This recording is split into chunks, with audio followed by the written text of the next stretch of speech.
Russian republic.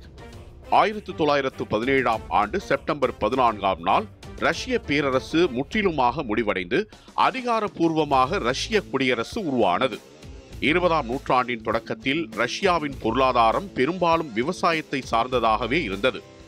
பெரும்பாலான நிலங்கள் பிரபுக்கள் மற்றும் அரச குடும்பத்தின் வசம் இருந்தன. நவீன இயந்திரமயமாக்கல் விவசாயத்தில் பயன்படுத்தப்படவில்லை. விவசாயிகள் நிலமின்றி வறுமையில் இருந்தனர். தொழிலாளர்கள் மோசமான சூழலில் உழைத்தனர். செல்வந்தர்களுக்கும் சாதாரண மக்களுக்கும் இடையே பெரும் இடைவெளி இருந்தது. இதனால் சமூகத்தில் பெரும் ஏற்றத்தாழ்வு நிலவியது. ஐரோப்பிய நாடுகளுடன் ஒப்பிடும்போது ரஷ்யாவின் தொழில்துறை வளர்ச்சி பெரிதும் பின்தங்கியிருந்தது. குறைந்த ஊதியம், அதிகமான பணிச்சுமை மற்றும் உரிமைகள் மறுப்பு காரணமாக தொழிலாளர் வர்க்கமும் அதிருப்தியில் இருந்தது. இதனால் புரட்சிகர இயக்கங்கள் தோன்றி அரசுக்கு எதிரான அதிருப்தியை வெளிப்படுத்த தொடங்கின.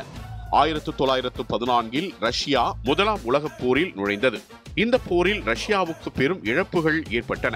வீரர்கள் போரில் போதிய ஆயுதங்களும் உணவுப் பொருட்களும் இன்றி போராடினர். ரஷ்யா போர் முனையில் தொடர்ச்சியான தோல்விகளை சந்தித்தது.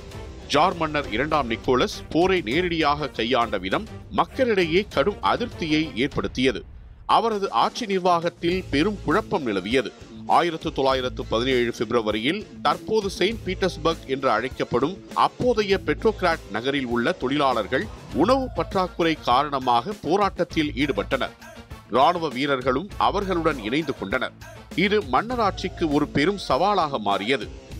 போராட்டங்கள் தீவிரமடைந்ததால் 1917 மார்ச் மாதம் ஜார் மன்னர் 2ஆம் நிக்கோலஸ் பதவியை ராஜினாமா செய்தார்.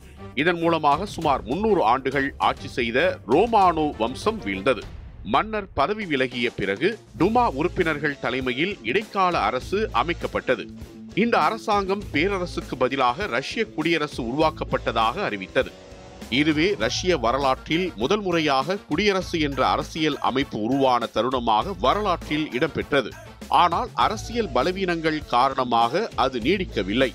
அதே ஆண்டில் அக்டோபர் புரட்சிக்கு பிறகு லெனின் தலைமையிலான போல்ஷெவிக்குகள் ஆட்சியை பிடித்ததை அடுத்து சோவியத் ரஷ்யா உருவானது.